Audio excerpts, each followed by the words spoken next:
Thank you for joining us live streaming across the internet.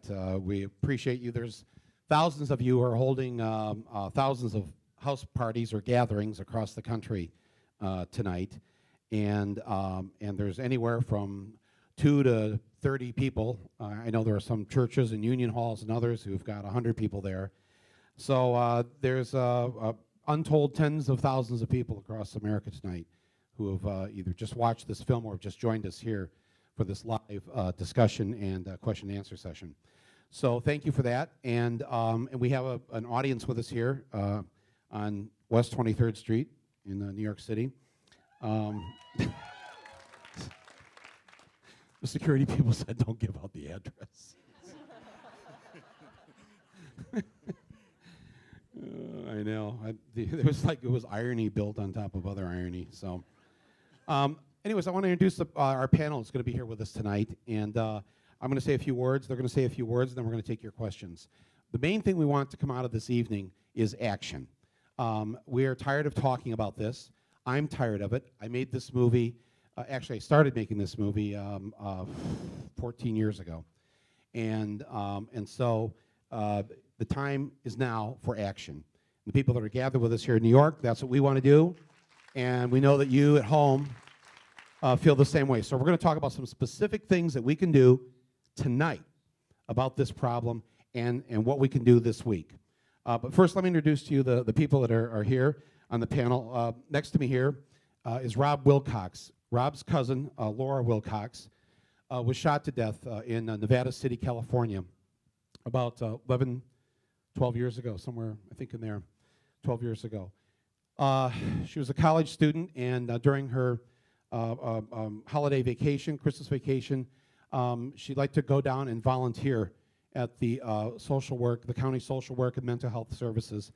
And one day, the brother of a local police officer decided to come in and try and kill as many people as he could there, and he took her life. And Rob has been a strong advocate for gun control for the last decade or so. He's her cousin, and we're honored to have you here tonight. So thank you very much. Thank you for having me. Jaime Pessin is with a group that has formed across the country. It's called Moms Demand Action. And this is a group of parents. I have to say that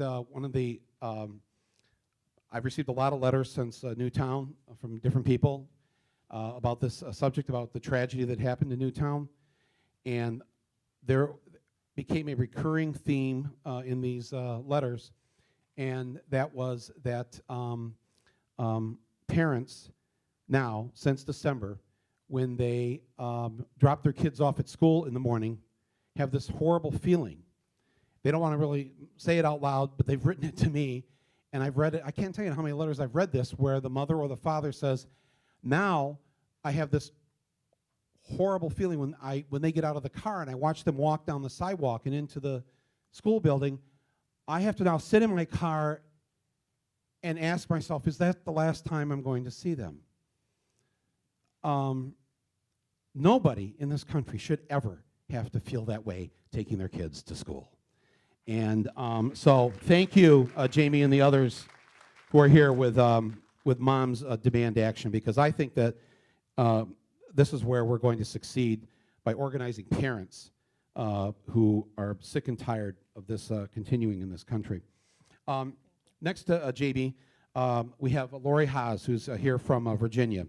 And her daughter was shot during the Virginia Tech mass shooting, the largest mass shooting at a school in our history.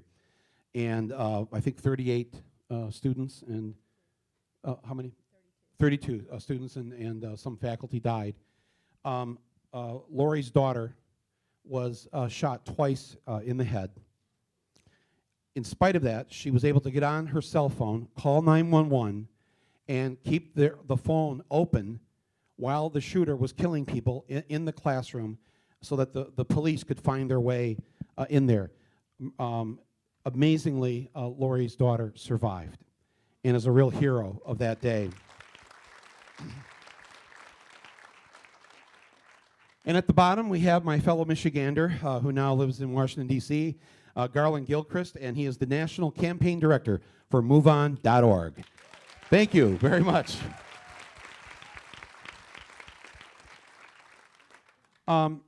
So I'm going to say a few words, and then we're going to put some things up on the screen here about the action that we can take. But I'd like to just share with you some of the things that you can talk to your neighbors, your coworkers, friends, family, fellow classmates. You know, we are the majority, the people that are against this gun violence. We're not the minority. And but you know, murder has been around since Cain and Abel.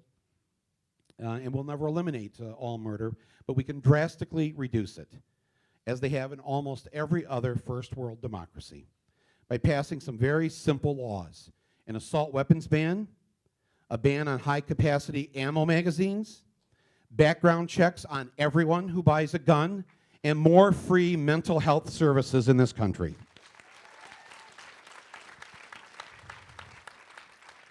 As Yoko Ono pointed out earlier this week on the Piers Morgan show, over 1 million Americans, specifically 1,057,000 Americans, have been killed by guns since John Lennon was shot and killed in this city on December 8th, 1980. 1,057,000 murders, suicides, and accidental shootings. This is appalling and shameful, and it must end. There are almost 100 million Americans, though, who own guns. 100 million Americans. That means there's 200 million Americans who don't own guns. The NRA has over 4 million members. That means there's 304 million Americans who are not members of the NRA. We are the majority, and we should start acting like it.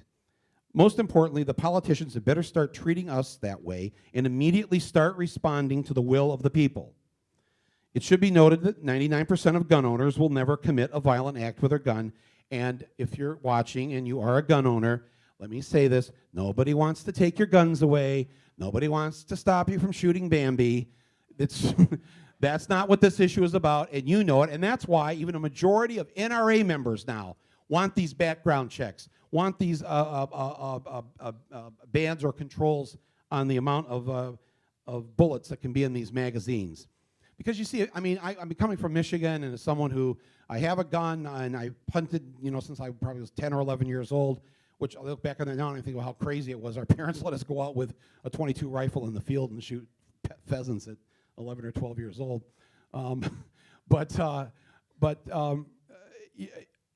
Anybody who is a hunter knows this. You don't need 30 bullets to shoot a deer.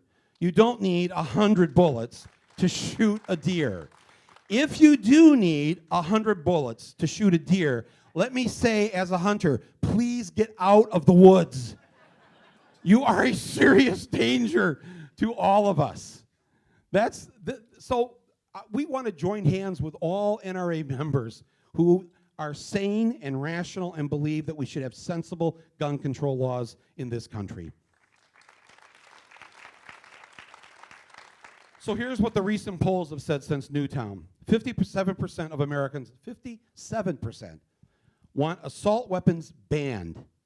91% want background checks on all gun purchases, including all gun shows.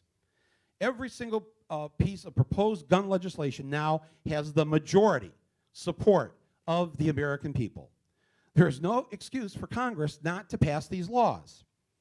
It took Great Britain and Australia only one gun massacre with victims in the dozens for each country to have their legislators pass strict gun laws. We have had almost 30 of these gun massacres just since Columbine, and 0 gun laws. The total number of murders in Britain in 2010, 27. In Australia, 30. In Japan, 11 in 2008. 11 people in a nation of 100 million people. So I just want to close here by saying, before we open this up, that I think we're better than this. We're Americans. For over 200 years, people have chosen to come here to escape violence and depression, and to live a better, happier, and safer life. We need to pause and examine why we use so much violence and why it seems to be a matter of our government's policy, starting with unnecessary wars, the death penalty, why it took forever to pass a domestic violence bill when every 15 seconds in this country a woman is assaulted. Every 15 seconds. We live in a violent country. We are a violent people. And maybe the first step in this is to admit that it's not just random crazy people who are violent. We have it as our national policy to solve, as the kids in Canada said, why do you just want to solve all your problems through violence?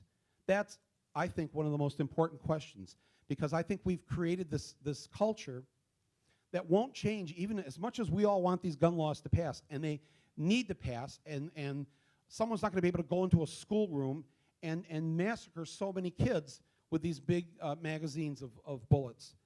But ultimately, unless we address the other issues of poverty, racism, mental health, and these things that create the climate and the culture for going to the methods of violence that happen in this country, I don't think ultimately we're going to fix the problem. So I think this is my own personal feeling, and you just saw it in the film, that I think that there's a larger issue that we need to continue to deal with. Tonight, we're here to discuss a specific issue, and that's to get our United States Congress off their butts and enacting laws now. Not next year, not the year after that, now. And you know, I gotta tell you,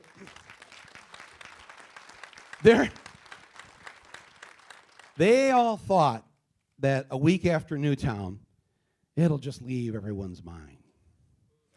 Not this time. Didn't happen, did it? It hasn't left anyone's mind. Just as I said, all the parents that write me, that drop the kids off at school every day, it's on everyone's mind. And to the politicians, and if there's any elected official who might actually be watching this, we haven't forgotten, and we're not going to forget this time. We actually feel pretty bad that we let Columbine just go by and went on to our other problems, that we let Virginia Tech go by, that we let Aurora go by, and on and on and on.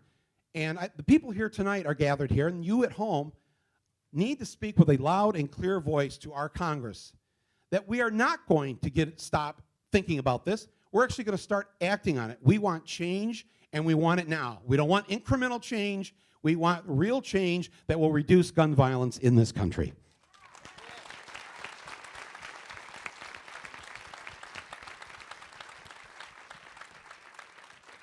So we up here on the stage, and I'm going to turn it over to these guys in a second here. We've come up with 3 things that we would like you to do tonight. Those of you sitting here in the theater, and those of you at home watching this.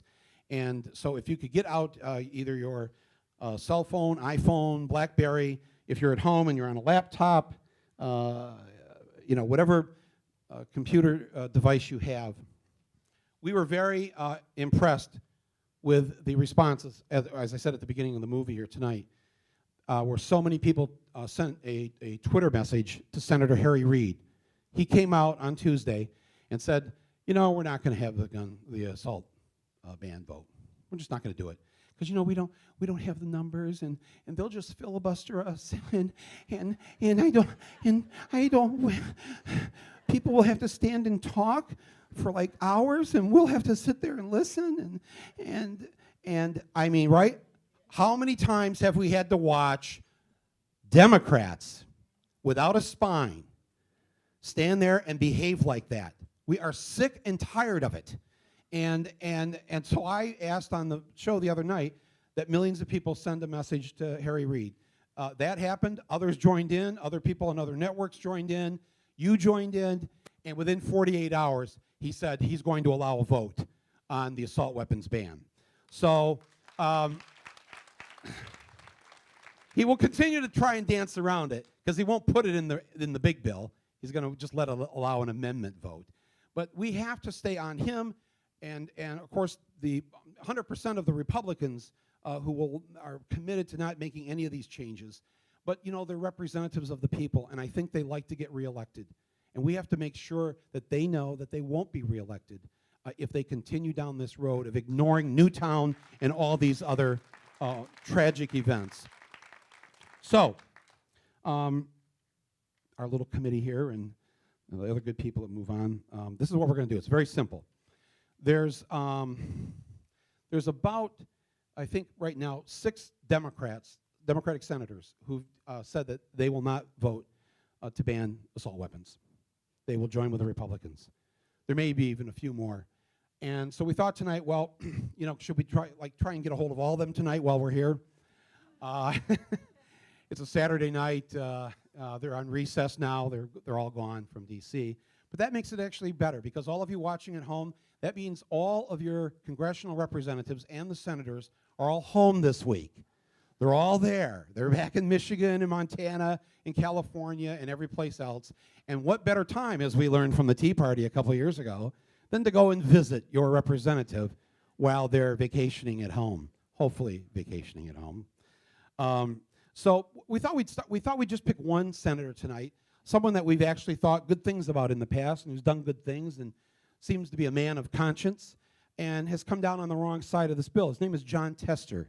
He's the senator from Montana. Maybe you've seen him on TV. He's really, he's a progressive Democrat from Montana. He's done a lot of good things, but on this issue, he probably, like a lot of people in certain states, are afraid that they're not going to get reelected if they take this stand. They need to know that the NRA is the minority and we are the majority. So here's what we'd like you to do. We'll put up our first card up here on the screen.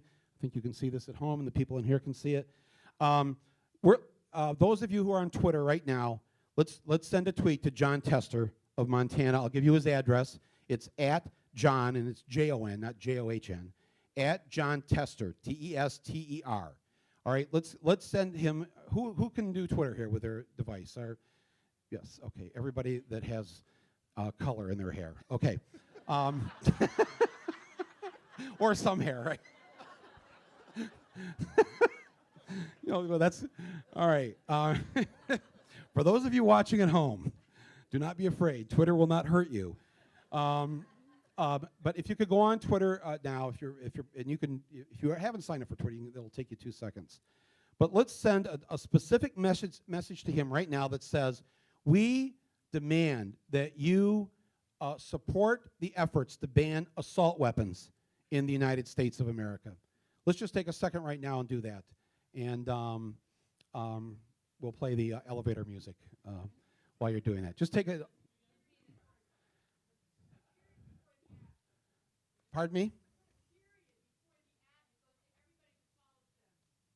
Put a period before the at of Jon Tester. Did I hear her right?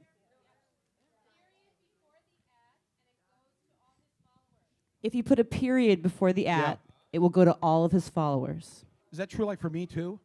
Yes. Oh my God, don't tell anybody that.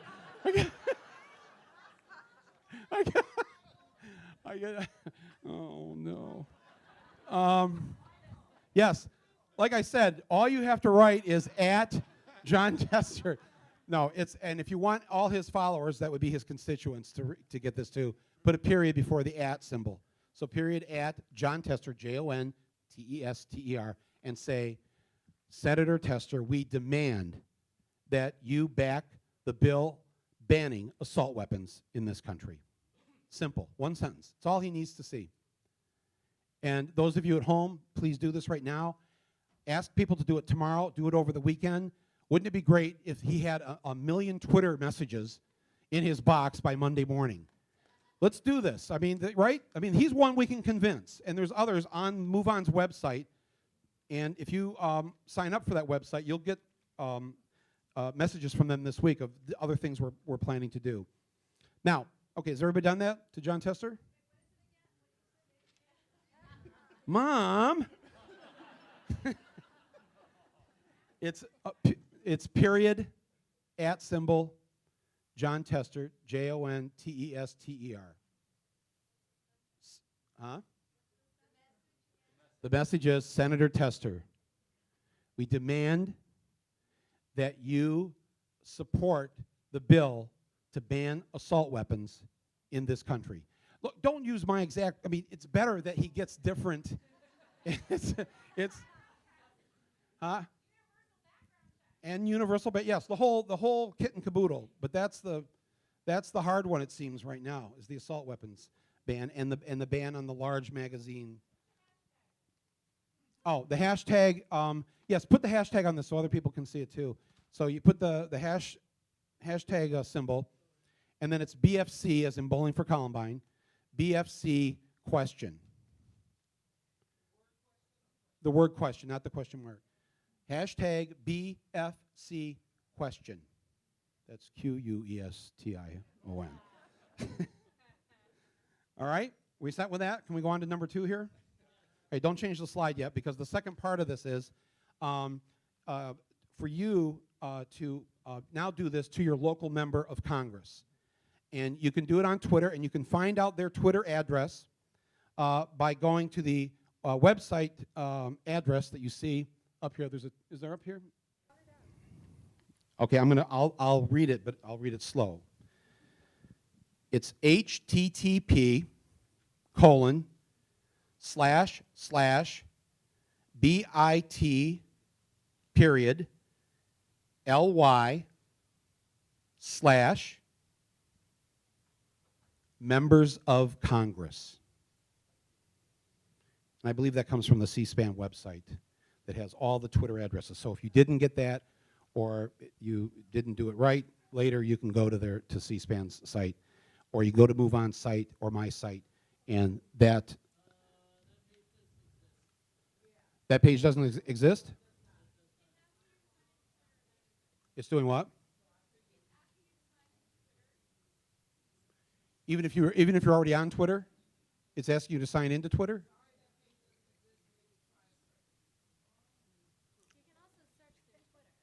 Wow, it was working before the movie started. What could have happened? Okay, so the Move On people are working on this right now in the back, and we will find our way around that and give you the right site here. Oh, but it works for some of you. But who got through and sees? You see the list of members of Congress and their Twitter addresses? Can you provide any help to the people? Just pretend you're the Geek Squad for Best Buy over here. And can you help this side of the room? Any advice you want to give them? What they're getting is either the main C-SPAN website or this site doesn't exist.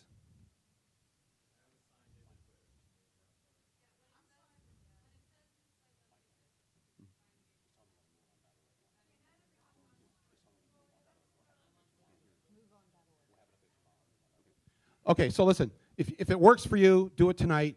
Otherwise, tomorrow, moveon.org will have it up on their site, and it'll be like a really plain list with all the Twitter addresses. But you've got to send it to your local representative at their address, not just these a few senators that we're trying to convince. All right, slide number 2. So this is what we want to do. We want everybody watching tonight, and people in here, you can do this maybe when you go home. You can start it now if you want. But write down 8 to 10 names of people that you would like to have. We want to encourage you to form your own little PAC. All right, not the PACs like all these, Citizens United business, but maybe it's just the people on your block. Maybe it's the people at work. Maybe it's students in a class or whatever. But we think that if you can form your own group, we don't have to think of this as a massive thing. Just 10 people. 10 people. If the 100,000 people who are going to watch this tonight across the 4 time zones, each did this with 10 people, well, 10 times 100,000, now we've got 1 million. So we really want to encourage you to do this and to form this with people you know. And especially try to include people that maybe aren't necessarily political people. Because if you've talked to people about this issue since Newtown, there's not much dissension or disagreement, is there? When you bring this up at work or school or whatever. So invite them to become part of your own community committee against gun violence. And you can go to the moveon.org website, which is moveon.org, and then /end gun violence. End gun violence. Moveon.org /end gun violence. And there'll be helpful tips for you there over the next few days on how you can form your local group in your town. It's hard to be living in a place like Boise, Idaho. You sit there and you go, what can I do here? I got these 2 senators. I got this crazy Republican congressman. What can I do? There's a lot of things that we can collectively do together, but we're so defeated by this issue because for how many umpteen decades now have we tried to get things through, and the NRA has blocked this. We need to understand that we are bigger than the NRA. They may have more money, but we have the numbers. And then the third thing we'd like you to do tonight, well, actually to do it on Monday, when your district representative, your congressional representative office opens, is to call them at their local number. Do not call the DC number. Call the local number. I've had congressmen tell me that 100 calls to their DC office has nowhere near the impact of 20 calls to their local office. Make the call to the local, and plus they're home this week. So make the call to the local office of your elected congressional representative and your senators. Call them on Monday. We want to see thousands of phone calls happening across the country. This does have impact. These things work, but only when massive numbers of people do it. So we're inviting you to do this tonight. We're asking you to join us and do this. And now I want to be quiet and let people here say a few words, and then we'll take your questions. So thank you for doing these 3 things, okay? And thank you at home for doing it. Well, Rob, why don't we start with you? Rob's, of course, his cousin was Laura, who was killed in Nevada City, California. So you've been speaking, you've been doing lobbying, you've been helping different groups to, do something in the last decade. After Newtown, what do you think now is the thing that we can do that will get these laws passed? And how hopeful are you? I'm incredibly hopeful. I'm more hopeful now than in the 12 years that I've been involved in this movement. And I think it's because there's been a long period of silence over the 2000s when things honestly legislatively got worse. And the culture that Michael talks about in the film was made more violent by the NRA and their agenda. One of the things they did, as everyone knows, was encourage everyone to carry a concealed weapon because their answer to gun violence was more guns. And their answer to a tense situation was to stand your ground so that your very worst impulse became your first reaction. Those are the things they did. Not only did that, they immunized the gun manufacturers and the gun dealers from being subject to legal lawsuits. What other industries are federally where the citizens are prohibited from suing an industry for, say, something that caused harm or death? There's only one. It is just guns, isn't it? It's just That's guns. what I thought, yeah. And the other thing that guns have been able to do is that there's only 2 industries where the Consumer Product Safety Commission is not allowed to regulate them for child safety. One is guns, and the other is tobacco. That's good. But I think after this time period where it was hard and we did see this kind of change towards the NRA, what we've seen since Virginia Tech, and then Aurora, and then Oak Creek, then Newtown, is you've seen people say enough. And I think we're all here in this room together, and there's people watching who have said enough. They've had it. People have had it. They say, I don't think that it makes sense to be able to sell a gun without a background check. I don't think anyone should be able to walk into a store and get a military-style assault weapon and a 100-round clip. And then the question is, well, why aren't we going to do anything about it? Why are the senators and Congress people so scared? Well, the answer, I think, as Michael pointed out in the film, is pretty simple. There's a moneyed lobbyist standing behind these congressmen, pushing them to do the wrong thing. Why will that change? Because there's 4 million NRA members, there's a handful of gun manufacturers, and there's hundreds of millions of us who said, no longer am I going to see my loved one's gunned down. No longer am I going to drop my kids off and be afraid. Thanks, Rob. Garlin, what do you, now, Garlin, of course, is one of the top people at MoveOn.org. You guys have been involved in many issues before, been very successful in organizing millions of people and getting them out. And, we are a different country in many good ways than we were 10 or 12 years ago.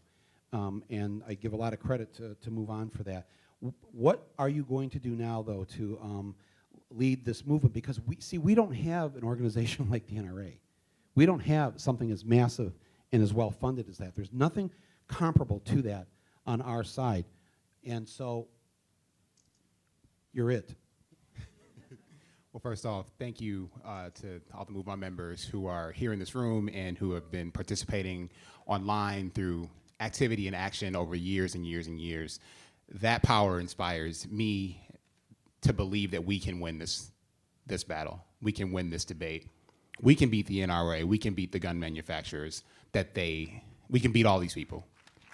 And the way that we can do it, conversations matter. Conversations that happen in living rooms matter. People organizing one another, that's what Move On's all about. And this gun violence prevention movement that has really sprung into to a different level since Newtown, but that has been activated time after time after time, tragedy after tragedy after tragedy, will continue to grow as long as we continue to work together with one another.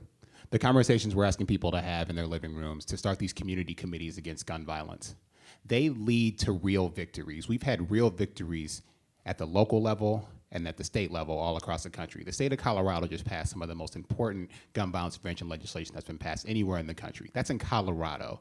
That was unthinkable 6 months ago. 6 months ago, that was unthinkable. We can make the impossible possible. Things become possible when people take action. We have Move On members that have organized in extraordinary ways. Take, for example, a group in Tucson, Arizona, that got their city in Arizona to ban gun shows that don't guarantee background checks. That's because people organized. That's because they said, you know what, this is the last time I want to wake up and see some tragedy on the news. This is the last time I want to be related to a person that was hurt by gun violence. Culture and politics influence one another, and we can change both. So Move On members have stepped up. We've joined this vibrant and powerful gun violence prevention movement. We're happy to be a part of it, and Move On members are going to continue to fight in that struggle. Thank you for that. Thank you very much. We also tell people what happened in Chicago a couple weeks ago. There was a special congressional election for Jesse Jackson's Jr.'s seat, and the candidate, the Democrat who was in the lead and had the 100% backing of the NRA. Can you just tell us what happened there? Absolutely. So there was a special election in Chicago for Representative Jesse Jackson Jr.'s congressional seat in Illinois 2nd District. And there were a lot of Democrats running for that seat, but two in particular had the highest possible rating for the NRA. And to tell you what that means is that every time the NRA had a policy position, that politician had the same policy position. Well, a lot of groups thought that the NRA shouldn't be winning elections after Newtown. The NRA shouldn't be winning elections, period, but especially after such a tragedy. So people came together in Chicago, in Illinois 2nd District, and all over the country to say we weren't going to let the NRA win another election. And that worked. That worked. The groups like Mayors Against Legal Guns, the Brady Campaign, Move On members in the district and across the country stepped up and said, we're going to do everything we can. We're going to provide muscle. We're going to provide volunteers. People raised money. People donated money to make sure that the NRA lost their first election since Newtown, their first election since 2013. And Mayor Bloomberg has pledged his entire bank account for this effort. Is that correct? I heard something about that, or is that? I haven't heard that, but you can probably call him and find out. Well, don't give me an idea like that, because we have lots of phones in here and we're live. So yes, I'm going to think about this while we go to the next person. Lori Haas, your daughter, a hero there on that day at Virginia Tech. You have been very active and very busy. The grief and sadness and depression and everything that certainly accompanies any parent whose child is wounded or killed in an event like this. Well, most of us can't imagine it. It's just, we can't imagine it. What has, tell the crowd that, because we were talking backstage here about what you've been doing and what your group has been doing. Hello. I think I don't have. Hello. I'm honored and humbled to be here with this group on this stage. I am been working on gun violence prevention. Since the tragedy at Virginia Tech, there were 32 families whose loved ones were killed. They weren't lost. They were killed because someone had access to a firearm that shouldn't have. He had been adjudicated mentally ill, and he shouldn't have been able to buy a firearm. 17 other students were injured and shot, including my daughter, and 7 were injured jumping out the window, facing the gunman coming through the door or jumping out a second-story window. I've been working on this issue since then. I now work for the Coalition to Stop Gun Violence. I am absolutely convinced that there has been a monumental shift in the commitment, the attitude, and the frustration, and the we will have no more attitude of American people on this issue. I have always felt that I was in the majority, clearly in the majority. Who wouldn't do whatever it takes to stop gun violence? Who would want their family member to get that phone call, come pick up your dead child? You know, it is atrocious in this country that we live in a culture, as Michael has suggested, a culture that allows children to murder children. It's astonishing to me. It's unacceptable. And, you know, I will do anything and everything I can to stop the gun violence that permeates every fabric of society. It's everywhere. You know, it's people killing themselves, people killing their neighbors. Can't go to a grocery store, a movie theater, a college campus, and now an elementary school without fear of being mowed down by somebody who should not have access to firearms. You know, the difference in these cultures in these developed countries is clearly the access to firearms by people who are dangerous, by criminals and terrorists and domestic abusers. In states across America where we have closed the private sale loophole, i.e. we require background check on all buyers, domestic violence by intimate partners has been reduced 38%. Now, how many women's lives have been saved because we require a simple background check? Suicides in those states have gone down 49%. It is clearly working. When you do a background check on all buyers, you're stopping dangerous individuals, criminals, and those who would do harm to others. We have got to do a better job. We have got to care more about our fellow man. We've got to care that we have allowed this culture to permeate. And I would just like to say one more thing about the NRA and the myth, you know, of their influence. We can puncture that myth. Michael is correct. It's 4 million. And frankly, 3 out of 4 of those members want to have a background check on all buyers. They're with us. Responsible gun owners understand the responsibility of having a lethal weapon in their hands and what it can do in the wrong hands. In a state like Virginia, we're purple. We're as purple as it gets. A candidate can win. Tim Kaine ran for mayor, ran for lieutenant governor, ran for governor, and ran for the U.S. Senate with an F rating from the NRA and won every elected office he attempted. In Virginia. In Virginia. Imagine that. The NRA spent $700,000 against Tim Kaine, and it didn't work.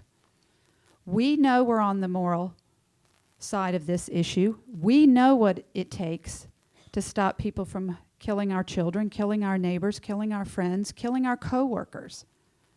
So let's get it done, and let's everybody in this audience, everybody listening, everybody watching, please raise your voice. We can no longer be the silent majority. We have to be the very, very loud majority. Thank you. Thank you very much.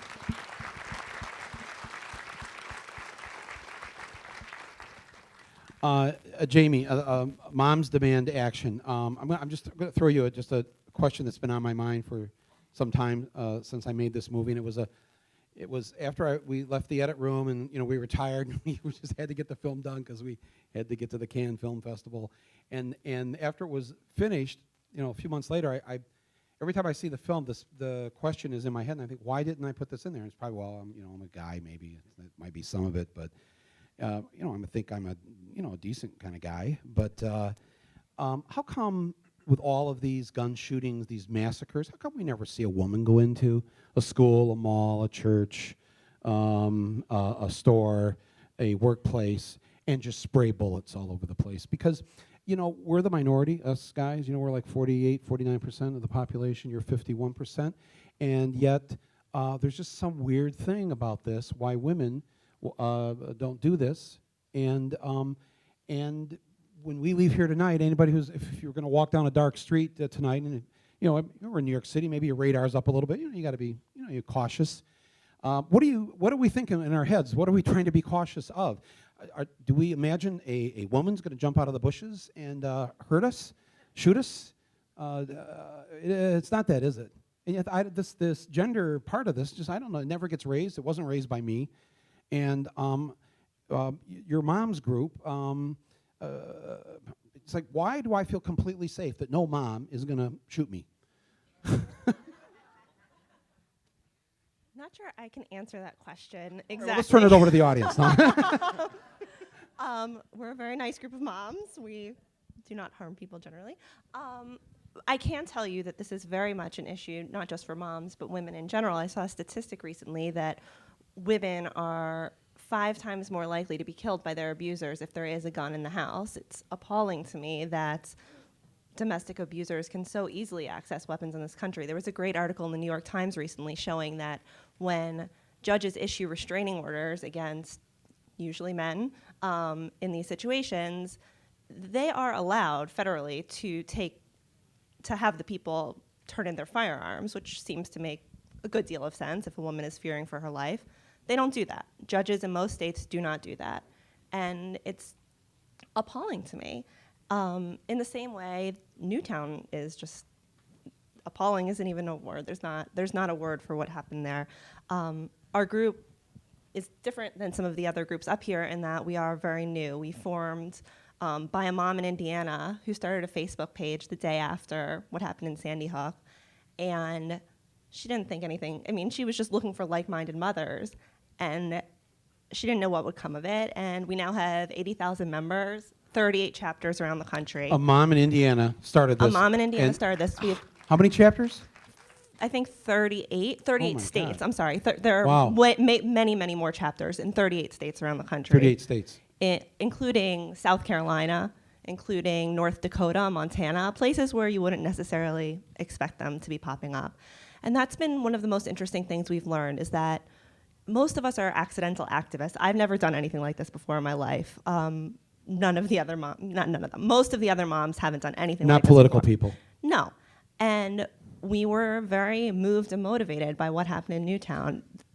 You know, as mothers, it's horrifying to imagine that your kids can go, you could drop your kids off at school and you may not be able to take them home. It's just beyond unacceptable, and you know, it's unimaginable. It's unimaginable, and I think a lot of people like me couldn't function in the days after that event. I have a 4.5-year-old who goes to an elementary school, and I could not function until I got involved. Mm-hmm. Anybody else have that same feeling, or know people that yeah? And that's what's been so incredible is that we've been able to reach so many women mostly, although we do have a dad's chapter as well around the country. Thank you. We've been able to reach so many people. And I encourage other parents who want to get involved to check out our website. It's momsdemandaction.org. We have a similar mission in terms of getting people to act. We want people to act. So we will make it easy for you. We'll send you an email. We'll tell you who to tweet, who to call, who to email, who to knock on their door and show up in their office. Thank you for creating this movement. I mean, and your friend in Indiana. I think this is the key. I think moms, and especially people who have not been political, people who just want to drop their kid off at school and feel safe. I think that the power that you have, that all mothers have, and dads in this country, far, far supersedes whatever the NRA thinks that they have in terms of power. There are 80 million mothers in this country as compared to the 4 million members of the NRA. Wow. Still doesn't answer my question. If there's 80 million moms, why there's I just, what is it? Yeah. Well, we're going to turn it over to the audience here, some questions. And you at home, you can tweet your questions to us. Actually, if you use the hashtag, again, BFC question, we'll be able to pull that up on the internet. I have a question for you from the Twitter feed. Let's start with, where's it from? This is from at Team Centerville 4M. I don't know where that is, but the question is, the NRA has a huge educational program to defend its position. Why can't the rest of us also develop a program against gun violence, an educational program against gun violence? Who wants to take that?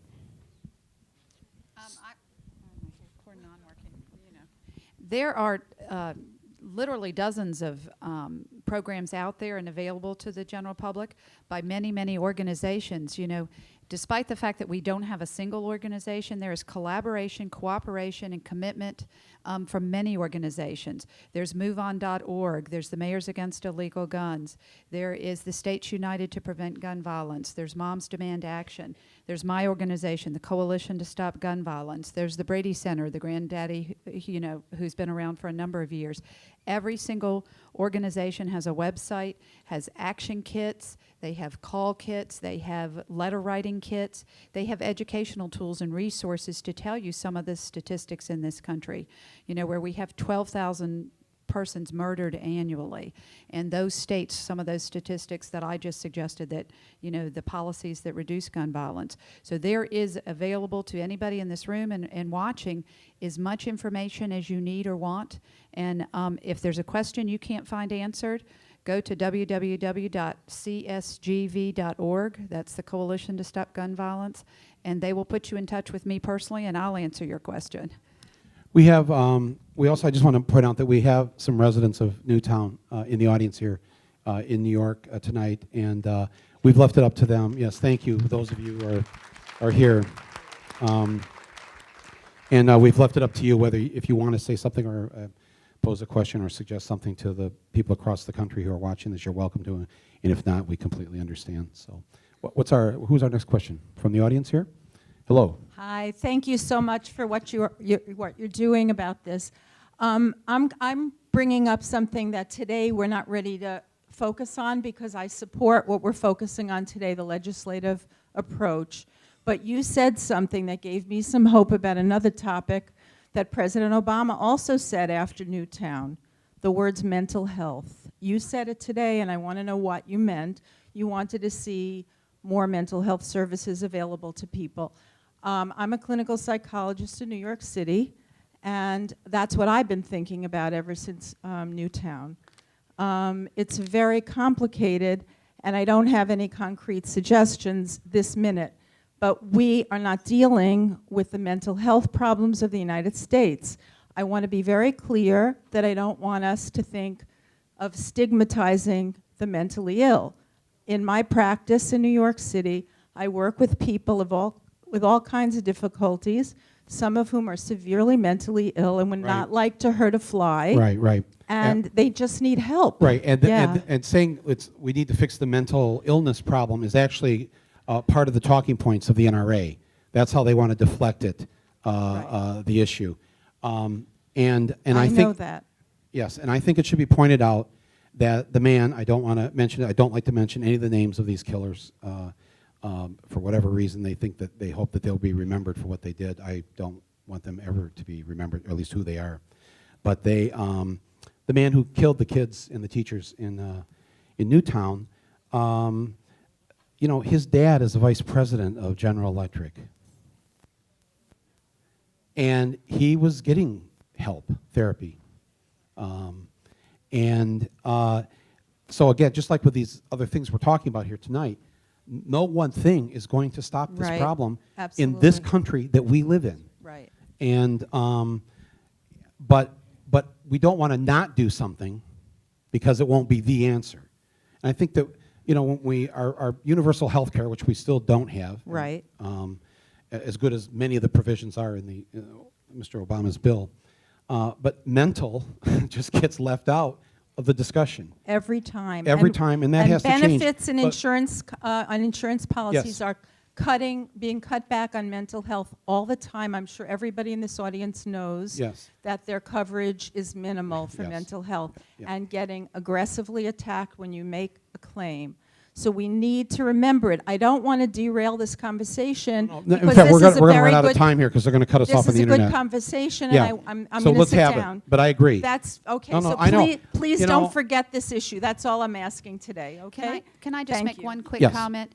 Clearly, when the NRA uses that term, they're just throwing a vast number of Americans under the bus. The majority of persons with diagnosed mental illness will not become violent and have not become violent.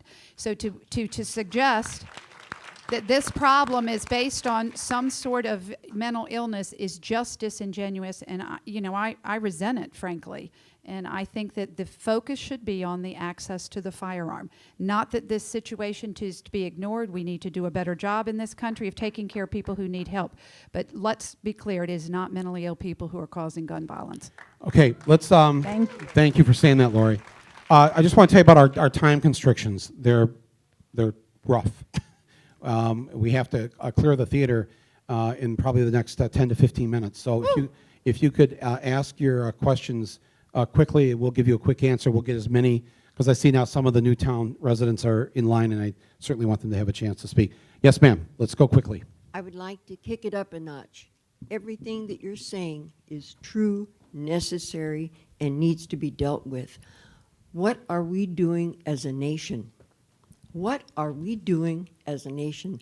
I voted for Barack Obama, as most of the American people did, because we believe in change. We believe that things can be better and that it can be better for humankind. Targeted assassination.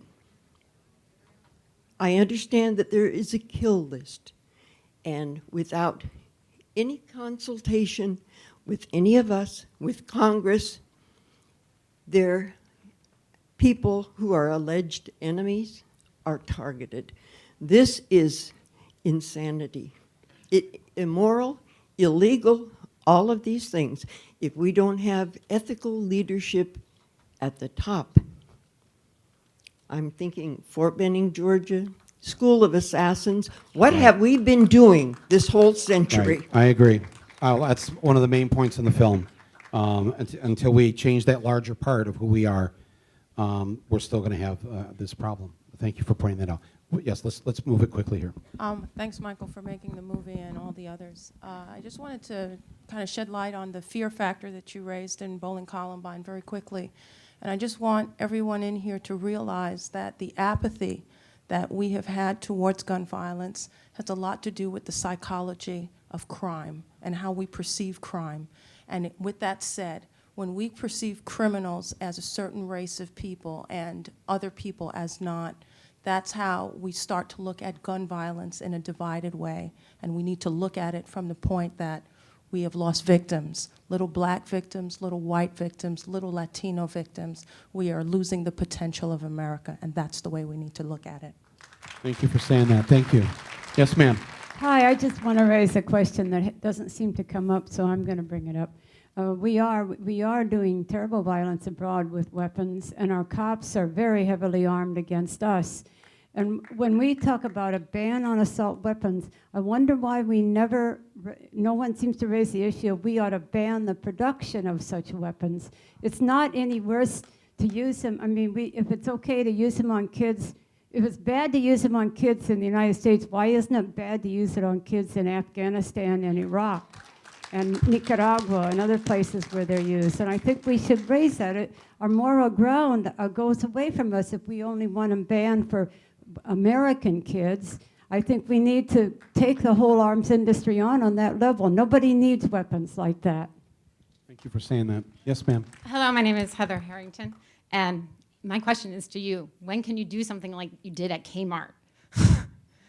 I'm jealous of your power.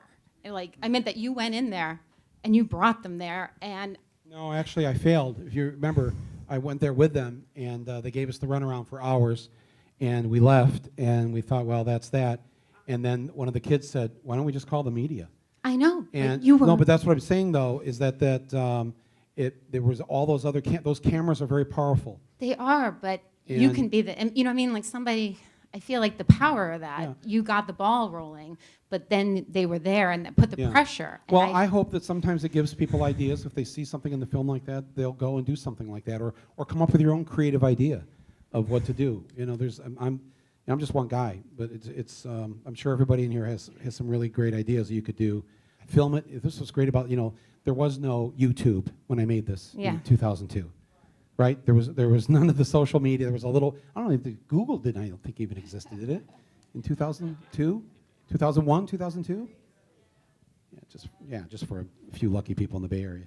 So, no, you're right. But now, I was just I'm amazed, just saying you know? anybody can make your own YouTube. You could go and mess with the gun manufacturers. You can go to Newtown, Connecticut, which is the national headquarters of the lobbying organization for all the gun manufacturers in America. Do you know this? The national headquarters it's called the National Gun Manufacturers Association. NSSF. What they call it, shooting sports. They're national headquarters, and they're the top lobbyists for the manufacturers. They're like, so NRA is like number 1, this group's number 2, headquarters, Newtown, Connecticut. So, I mean, there's many ideas and things that I think everybody in here and people watching at home could do. Put it on YouTube. Let me say Yeah. something very quickly in response to that, and that's just, Yeah. ma'am, I don't want you to feel like you don't have power. I just want to say, I joined every organization I've done, but when I see that, I see the film and I see the media attention, I'm like, images, things like of that sort, people don't want that PR. But how do I organize? His point is you can do Absolutely. it. So what I'm suggesting is that the victories that we've won on every issue, gun violence included, have happened because people have owned the power that they've had. They've owned their voice. They went and told their story directly to the powers that be in whatever issue area they're fighting. So the students that joined Michael at Kmart, that's one example. The Move On members in Reston, Virginia, who've joined Lori and others to protest at the NRA on the 14th of every month. The Move On members in South Carolina who've come together to advocate against Senator Lindsey Graham on his stances on gun violence. These are people that have all regular people like you and I that have owned their power, and we can make a difference. And so, I appreciate Michael's work as well, but we all can do the same and even more by owning the power that we have. Just want everyone to remember that. Plus, I want to make some romantic Thank you. comedies. So, anyways, I see some of our friends are here from Newtown. Hello. I watched Bowling for Columbine in Australia 10 years ago. And when it came for my husband and I, my family, my 2 boys to move to the States from Australia, it was very much on my mind. It was one of the first things I thought about when we were going to choose a place to live. Was actually this very movie, Bowling for Columbine. Because in Australia, as even the movie said, in 1996 there was a horrible massacre, but our Conservative government had sweeping changes within 8 weeks. Ban on all semi-automatic rifles, ban on universal background checks, instituted 28-day waiting periods, and since that date, prior to that date of 1996, there had been 13 mass incidents in Australia within the prior 18 years. Since 1996, not one mass incident in Australia. And the death by gun rate has dropped 50%. The death by gun suicide rate has dropped by 50% since then. So when we were moving to the States, as I said, this movie was on my mind for the safety of my children. And so I looked and I spent a year searching and researching for what I believe was try to find that one place in America that would be immune to this problem. And I did an ungodly amount of research. I talked on web chats with other mothers to find the place that I thought had the best schools and the safest area. And I found that place to be Newtown, Connecticut. And it did. It had the lowest crime rate, just absolutely insignificant, and wonderful, wonderful schools. So when we woke up that morning to an email alert from our school district telling us that one of the schools had a shooter in our district, not even telling us which school, and we had 2 boys in the school system, it was the most ironic, unbelievable experience of my worst nightmare coming to life. And in the days after, I realised that if this could happen in Newtown, really it can happen in any town in America, because having lived in Newtown, it is the least likely town. It is the most wonderful community, the safest area, culturally, rich, just close community, people that would do anything for you. And when I realised that, again, I'm not a political person. I'm a teacher.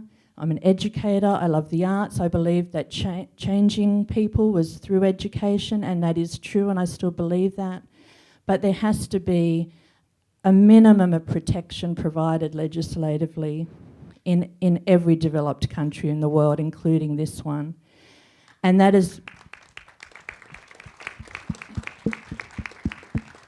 And that is why we, my husband and I, prior to 1214, as we call it, we don't call it Newtown because Newtown's the town we love. We call it 1214. Prior to that date, I'd never signed a petition. I'd never marched in a march. I'd never gone to a rally. I'd never written to a senator. Since 1214, I've done all those things multiple times.